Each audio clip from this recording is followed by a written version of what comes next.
Welcome. My name is Ryan Welton, and tonight we are having a conversation about economic opportunity and the Cheyenne Arapaho Tribe. I'm joined by Governor Reggie Wassana, Lieutenant Governor Hershel Gorham, and the Chief Commercial Officer of Colusa Indian Energy, Shelby Ahmman. Welcome to you all. And tonight we're going to talk about the economic opportunity that's afforded by the complementing of what the tribe's already done with casinos. And that's by taking advantage of the new information age. Perhaps you're aware that we're in the information age. Specifically in the headlines, you may have seen stories about data centers. We are in the very beginning of the era of data centers all across the country. And Colusa and the Cheyenne Arapaho Tribe have been exploring that opportunity. And I want to tell you about Colusa. However, they have a video and they can tell you about themselves a lot better than I can. So watch this video and we'll be right back.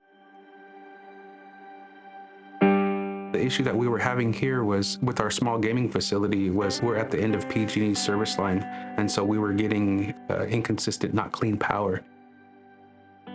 The tribe contacted PG&E to find out if they had enough electrical load, enough capacity to be able to serve the new addition of the resort.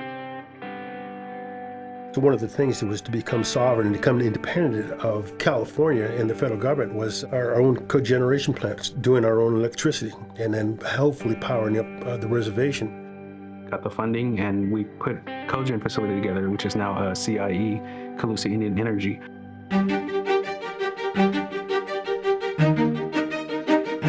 So back in 2004, we built a cogen power plant designed to run in island mode away from PG&E. The tribal leaders wanted no power outages. In 2012, we commissioned the backup power project, which added a 4 megawatt battery UPS system. It added 4 megawatts of diesel backup to the cogen. And since then, we've had 0 power outages. So 2014, we added 500 kilowatts solar parking canopies. We added 100 kilowatts of solar PV on the rooftop, got grant funding to expand that even further. So now we have 1.1 megawatts of solar PV capacity. Later, we got grant funding again to completely replace PG&E on the entire reservation. So now we don't only power the casino resort and the tribal administrative campus, we power every single tribal member's home. Every and all electrical loads on the entire reservation are now covered by the tribe's own tribal utility authority, powered 100% by our microgrid. 1.4% of Americans have no access to electricity. In Native America, that number is 14%, 10 times the national average.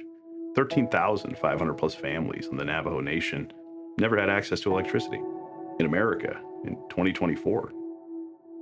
The mission of Colusa Indian Energy is to export our decades of expertise in microgrid engineering, construction, management, and operation. Number 2 is promoting tribal energy sovereignty across the country. How we do that, it's not just a talking point. We don't want to be a leech on the backs of tribes for decades or into perpetuity like every other energy corporation on earth. We truly want to help these tribes become self-sufficient. After commissioning of each project, we set a 1 to 2 year runway, a ramp, to be able to hand the keys off to the tribes that we're developing with. We give them the staff that we've trained and developed. Very different business model from every other company on earth. We're leaving a ton of revenue on the table. Primary motivator for us is to bypass corporate America, enable tribes to become self-sufficient by learning from and developing with another tribe who's been doing it successfully for 2 decades.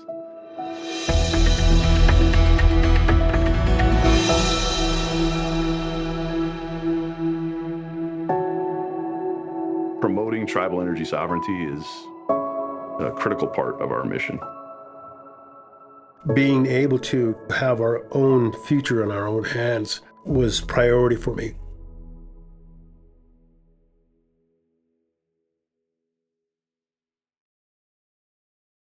What did you think about that? Tonight, what we're going to talk about is something very, very practical, the economic opportunity that is before us. From what you've told me, it's a game changer economically. Yes, our relationship with Colusa has grown.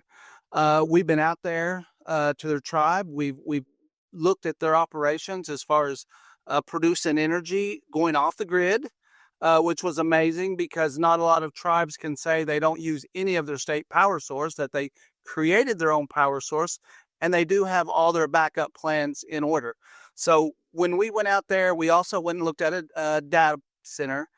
We were intrigued with what the data center does, what it's composed of, how much power it uses, but also how much technology is contained there in the facility itself. So we kind of got intrigued. We kind of got interested, just not only on Colusa's ability to produce power without using the grid, but that the opportunities for the tribes were going to be great.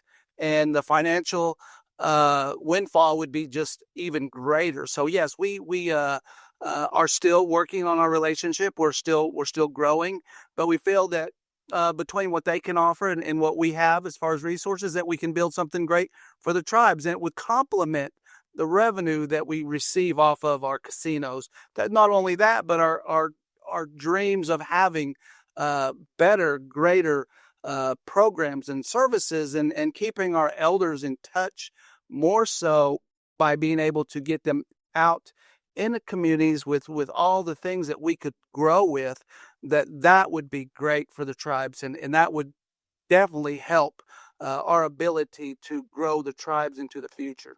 So what I'm hearing you say, and what we talked about before we even started recording, and Shelby, you can speak to this as well, the real opportunity here isn't just about economic opportunity, it's about economic sovereignty, financial sovereignty, energy sovereignty. Yes, thank you. It is about all that. It's all about the tribes being able to show that we're sovereign people, the tribes are sovereign, and not only that, but we're going to preserve our sovereignty. We're going to make sure that we as a tribe will grow, that we'll make sure that our future is there. With this kind of technology, it would produce years and years of stability. I mean, I couldn't put it into words.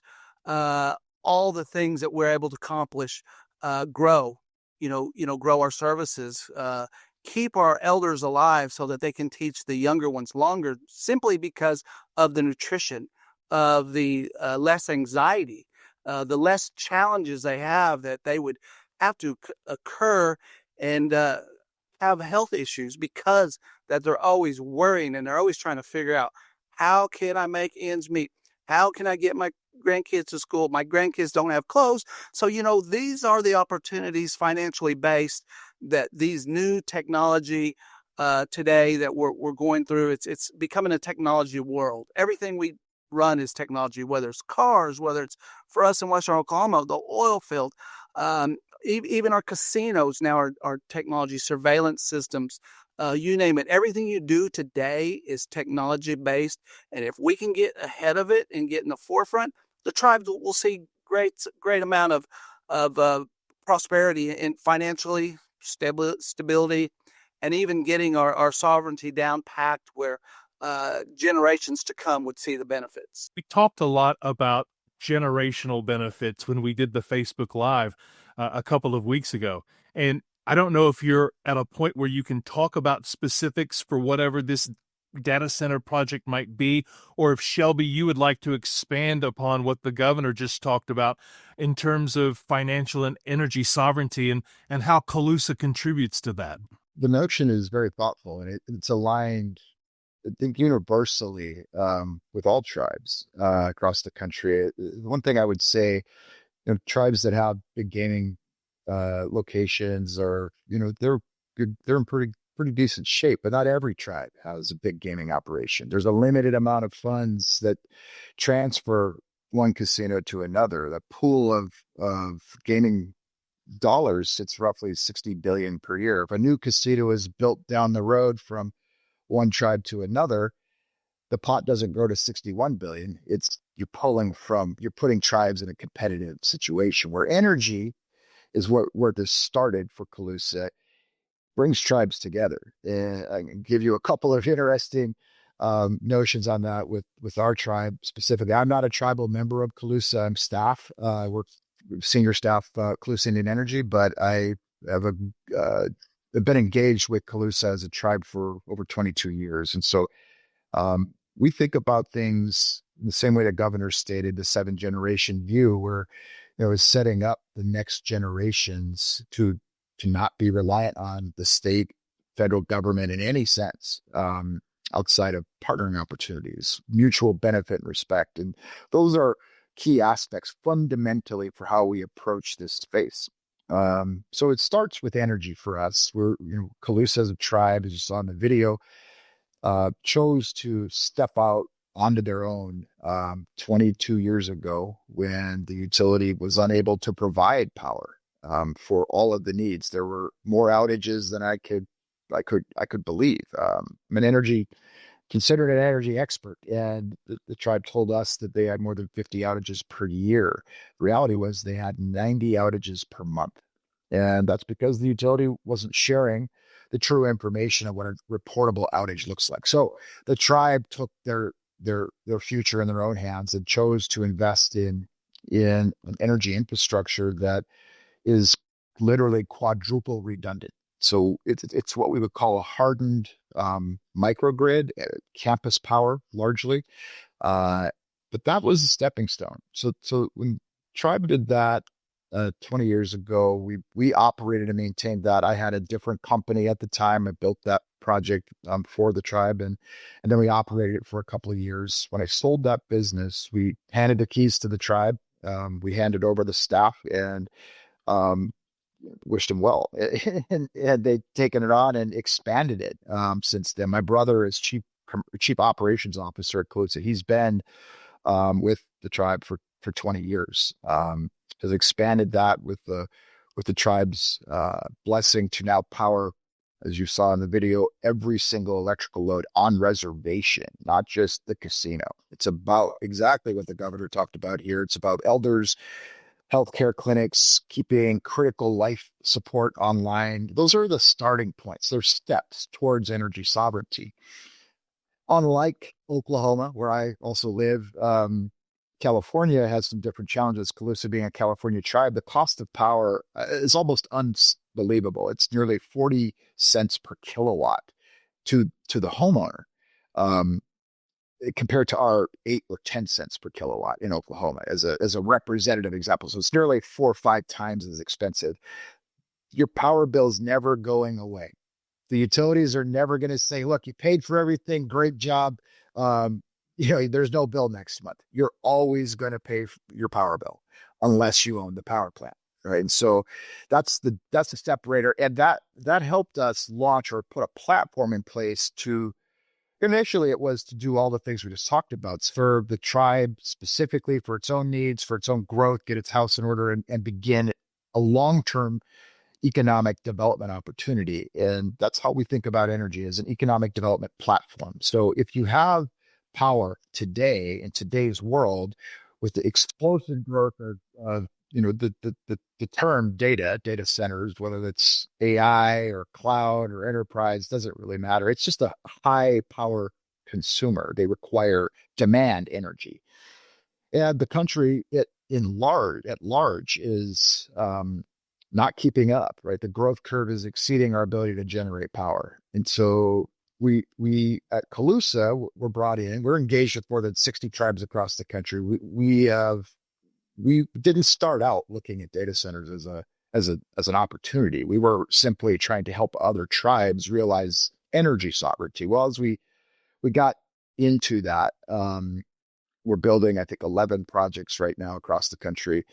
We were called by a port district on the West Coast to help analyze the grid and see if they could find a couple hundred megawatts to support industrial growth in the port district. Long story short on that front, they don't have any power. There is no power available. This is in a city with 7 existing data centers with the largest names you can think of off the top of your brain. They can't get more power, and they don't have any natural gas. They're out of hydro, and whatever hydro is left, they can't tap. And so they are in a real bind. The demand in that one city is nearly 3,000 megawatts. right? I mean, 3,000 megawatts. I mean, what's a megawatt? What's a kilowatt? Those are common questions we get, right? And so a kilowatt or a megawatt is how we measure the electrons we're producing in terms of power. And those electrons by household average about 18 to 20 kilowatts. Okay. It's 1,000 kilowatts to make 1 megawatt. We're talking about 3,000 megawatts. So and these are for more or less empty buildings with servers, right? It's very small footprint in terms of workforce development. But long story, again, short here.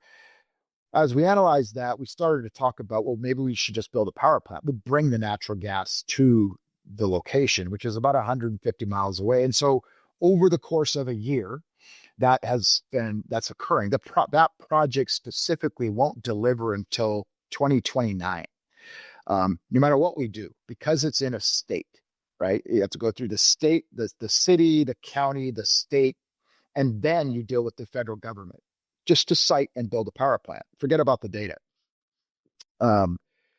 So we looked at this and we started with Colusa to begin with. And we said, well, why couldn't we do this in Indian country? Just start at Colusa. We are the regulatory body, right? The only oversight we have really is through, Department of Interior, BIA, from a land perspective, but from a power perspective, it's the EPA. And we not circumvent, it's authorized. The tribes are authorized by treaty with the federal government. They have to work with EPA. And then they're able to self-govern their compliance with EPA. Again, I say this, long story short, but it's a long story. This is say it that way. We realized we could cut years off the time frame to deliver power solutions to the power-hungry data centers. And so we started this journey with several tribes on the West Coast, including Colusa.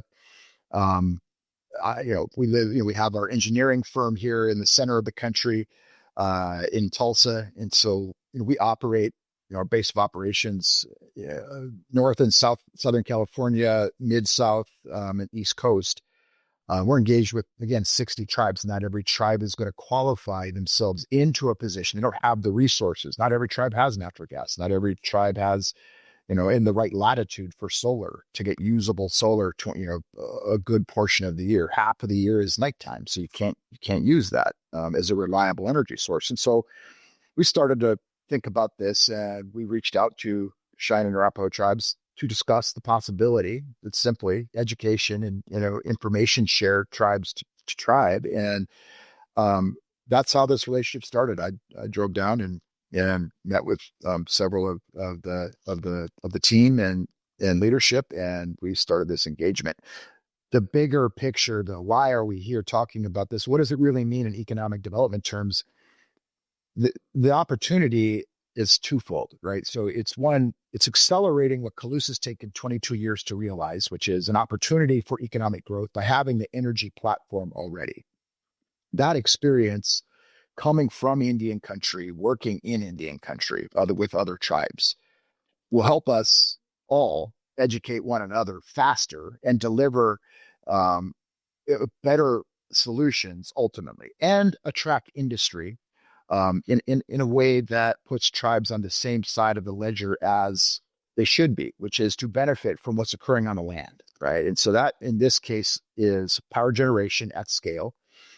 So I'll give you an example of what I mean by that. Power generation at this scale, and we're talking about, for Cheyenne Arapaho tribes, nearly 1,500 megawatts, so 1,500 megawatts, would be enough to power the entire reservation, right? Trust and non-trust land, if that was an option. It's not an option to power non-trust land currently, but we're working on that. So we're focused on reservation and trust land. The power generation alone, it would cost tribes nearly $200 million probably to power everything. If they were to write a check or have federal funding for it. In this case, the cost of the power is going to cost them nothing. It won't pay a dime to have the power generation facility built. The data center will come to location, and they will pay not only a land lease, but they'll revenue share partially with tribe, and we will revenue share in partnership with tribe on the power generation sold to the data center. So tribe is getting the benefit a membership is getting the benefit from what's being generated on the land through land lease. The government, the tribes are benefiting in total to help support membership and growth initiatives, however they choose. We're talking about hundreds of millions of dollars annually at this scale, which is mind blowing to me, but it's the reality. These are just the pure numbers, and nobody's getting gouged. But we're being transparent with tribes. We're being transparent with data.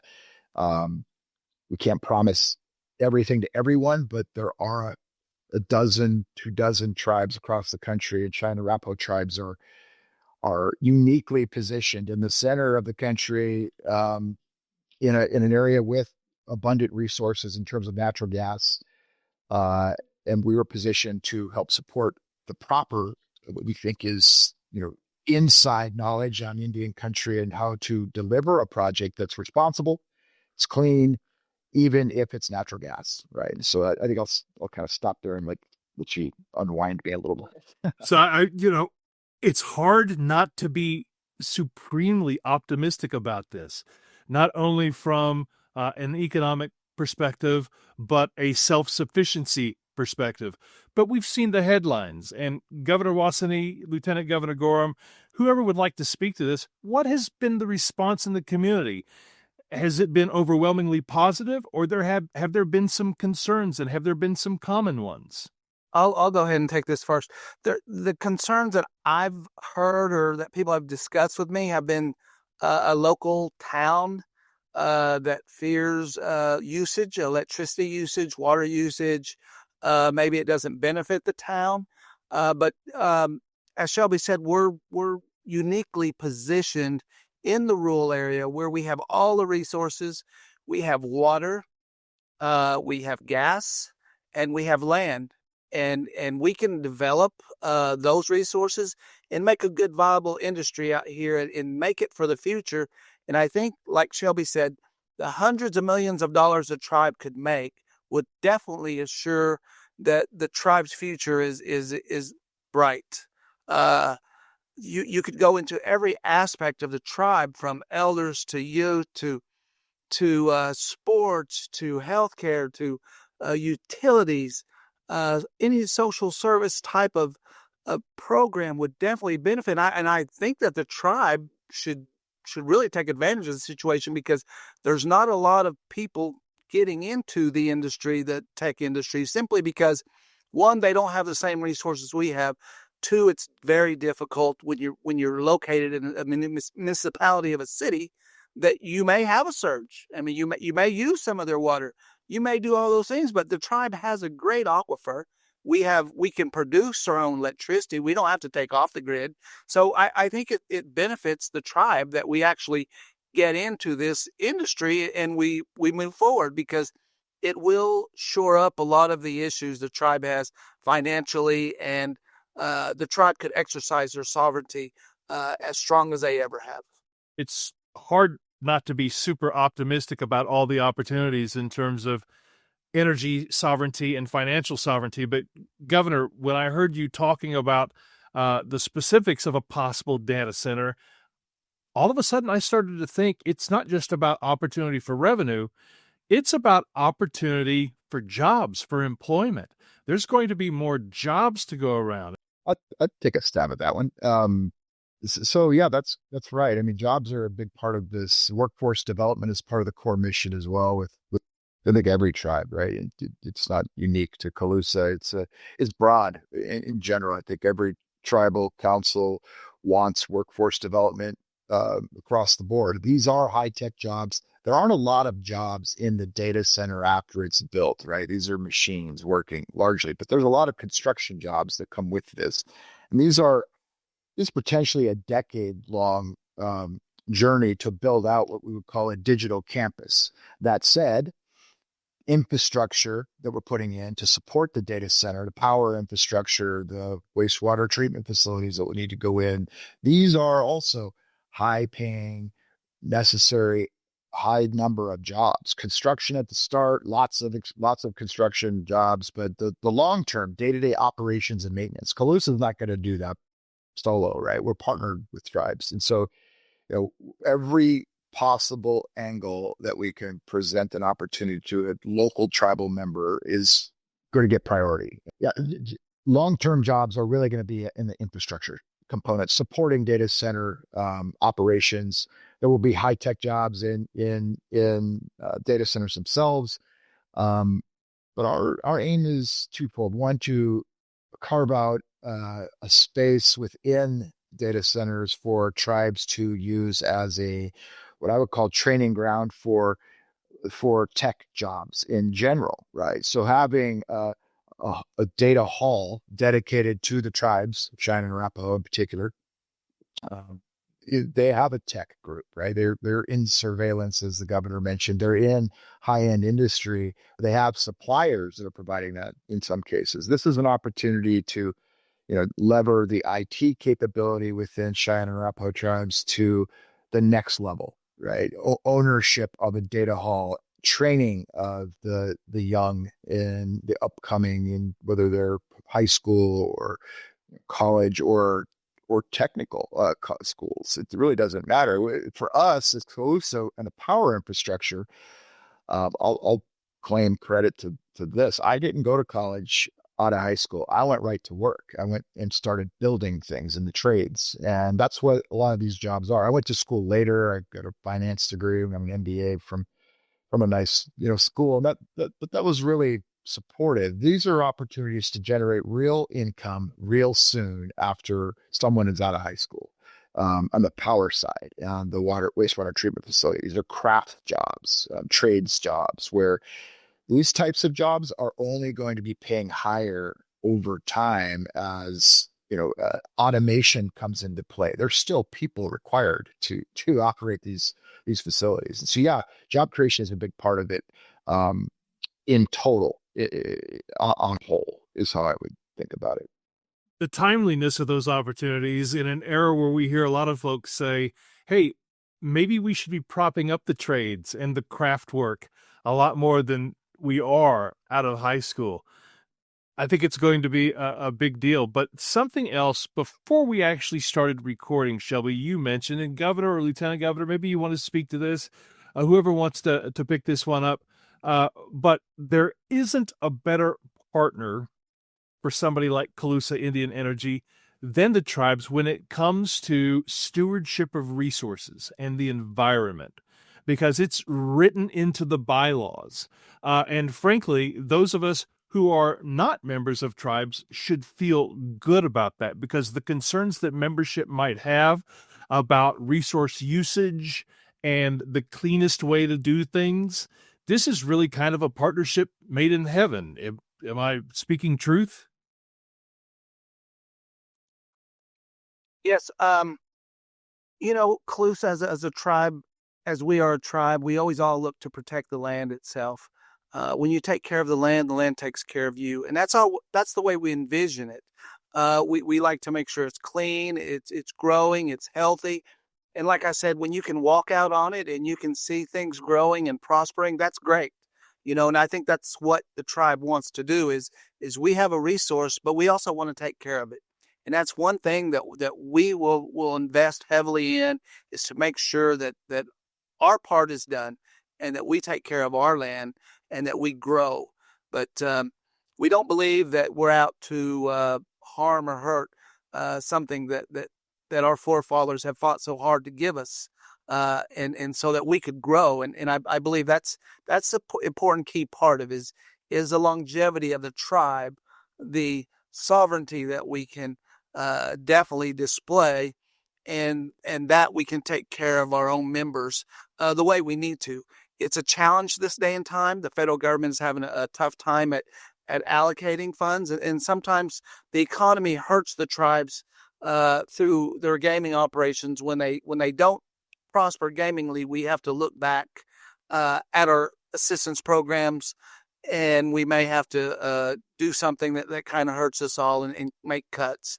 So we don't want that, but we feel that this is definitely the right direction to go in this technology age, and make sure that, but we do always make sure that we will take care of the land that we walk on as well, and something that was inherently ours to protect.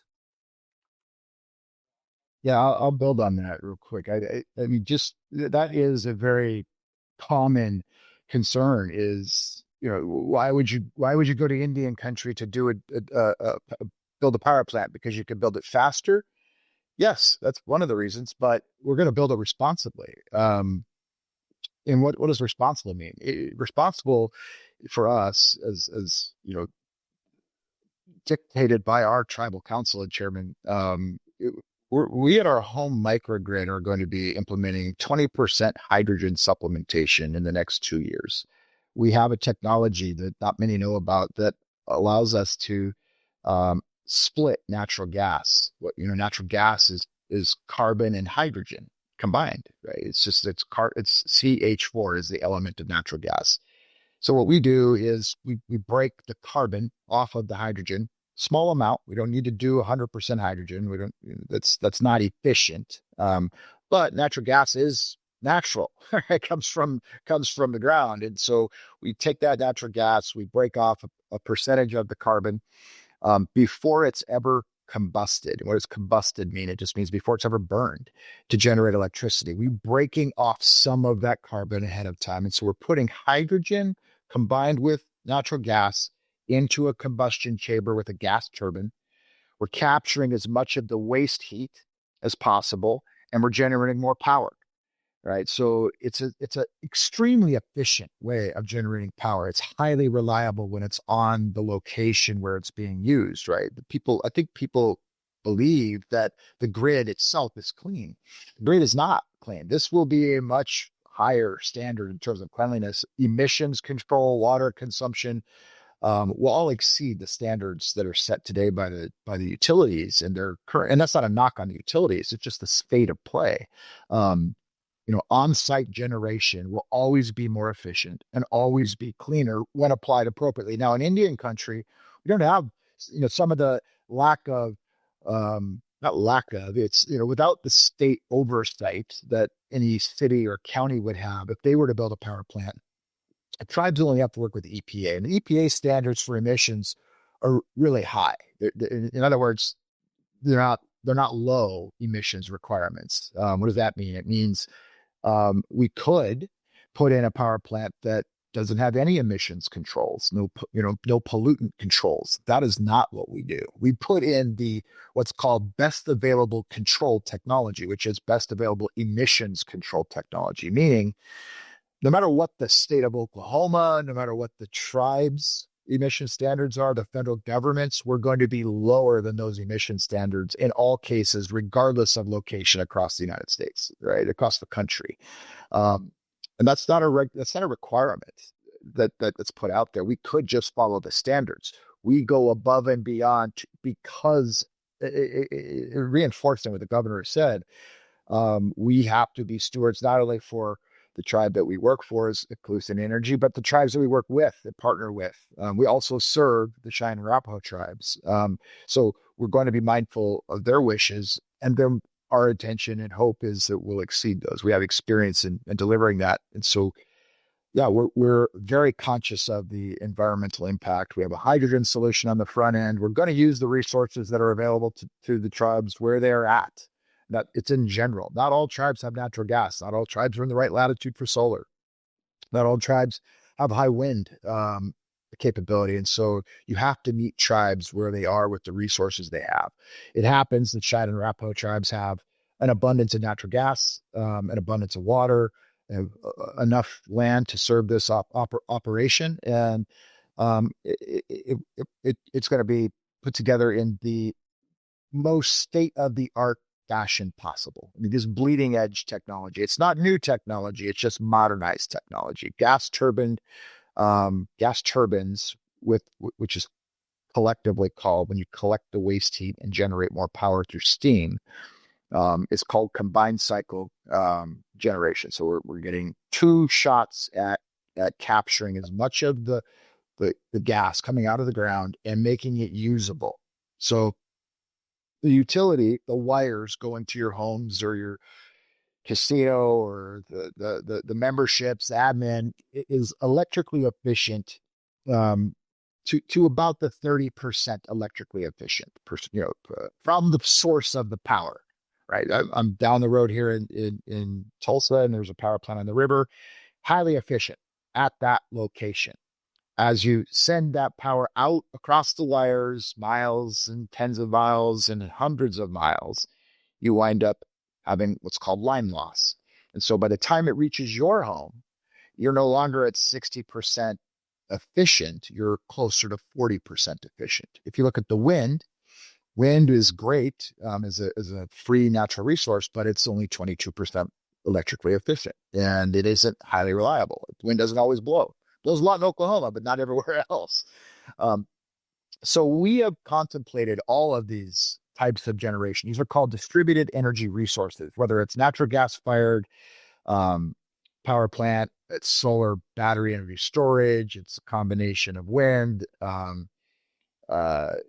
We've contemplated it all, but at the heart of every one of these projects, whether it's the utility that has a power plant that they own, or a tribe that has a power plant that they own, you're always going to have the highest level of efficiency at the point of use. And that's what we're talking about, is on-site generation in a hyper-efficient, hyper-clean fashion. Governor, I wanted to ask you, what's next? What's next? What is, whether it be in the next few months or in the next year, what can membership expect in terms of moving the ball forward? Thank you. Well, we're in the talking phases. We're still trying to work out all the kinks on how we can get a good terms and conditions, as you would say, down. And I know Shelby had talked about 20-25% and the hundreds of millions of dollars we could make. But I think we all still want to feel secure on anything we do, whether we start a casino, whether we start a travel center. We always want to know, make sure that we're doing the right thing. And I think as we have these discussions and we have these talks, but we've both known each other for a while, and we both sat down and we both talked, and we looked at all the benefits that could happen, and we looked at all the things that people discuss, and that's some of the things that we hope we got out. Because to me, you have a huge building with servers, with coils that are cooled by water, that are ran by our own produced energy, electric, through natural gas. The water is recycled, reused, evaporated, all these things. So we kind of understand the whole concept. We're not in a municipality. We're not in a city. We're out here in a rural area. So we're not around anybody where we could harm anything at all. So we're gonna do our diligent process, and we're gonna look at everything and make sure that all our concerns are addressed, and that this is where we want to go. But when you talk about assisting in growth and productivity, I think this data center is a great opportunity for the tribes to survive 10, 20, 30 years down the line. I mean, I really believe that reserving the funds, making the programs healthy and secure is a great opportunity. I mean, the tribes now look at shortfalls or less revenue generated due to the economy, or maybe less funds that are appropriated through Congress. So what the people ask, what are the tribes going to do? So we have to look deep into diversity outside the casinos and say, what can we do? Maybe this was meant to happen. Maybe we're supposed to do it. But that's something as tribal leaders that we always got to look into diligently. And from the first time that lever's pulled to start the data center to the end of the day, where does electricity go? How does it work? How is the water cooled? How does it evaporate? How is it recycled, regenerated? And we know we have all the resources: water, natural gas. We'll get the fiber. So I believe that it's just something that's positive for the tribes. We wouldn't be here if we didn't believe that this opportunity was a great opportunity for the tribes. Having talked to you, Governor, and to Lieutenant Governor, Gorham, I know that, and this is from the Facebook Live the other night, that making sure that the elders are taken care of and that you're looking ahead to 7 generations is really what you're about. And Shelby, just fascinating hearing the relationship with the tribes and how this can not only provide for financial sovereignty, energy sovereignty, but the ultimate in environmental stewardship. I thank you all for joining us for this conversation. And for anybody who sees this on whatever platform, leave a comment, leave a question. I will personally help to make sure that it gets to the governor and lieutenant governor and to Shelby to make sure that everybody's questions get answered. Did I miss anything? Is there any last word that anybody wants to add before we call it a conversation? I think the only thing I might add would be the idea that this is an inflection point in history, right? We're at to the governor's identified it, right?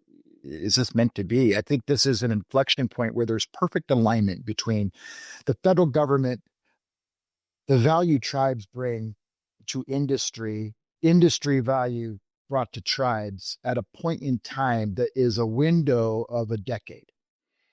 That decade is going to be won by someone. And it's a great opportunity for tribes to, we are not forcing this on anybody, right? We are absolutely looking out for safeguarding as much as possible for the tribes that we work with. But this is an inflection point. Someone will win. And there are lots that can win here. There are a lot of different tribes across the country that can win. It's a unique opportunity, and we're just very grateful that we have the opportunity to work with tribes like Cheyenne Arapaho tribes, where I live here in Oklahoma too, which is great. I can't express how fortunate I feel to be able to work with people that have a longer term vision than the next quarter, right? In the next reporting period, it's truly a benefit to tribes across the country. So I thank you all for the time and the opportunity to share the message. Governor, I'll give you the last word. We talked about vision during the previous Facebook Live and the vision that you and Lieutenant Governor Gorham have for Cheyenne Arapaho Tribe.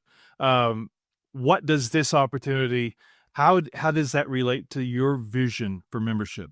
The technology age, all of our kids, our grandkids, are going to use a data center, cloud-based center.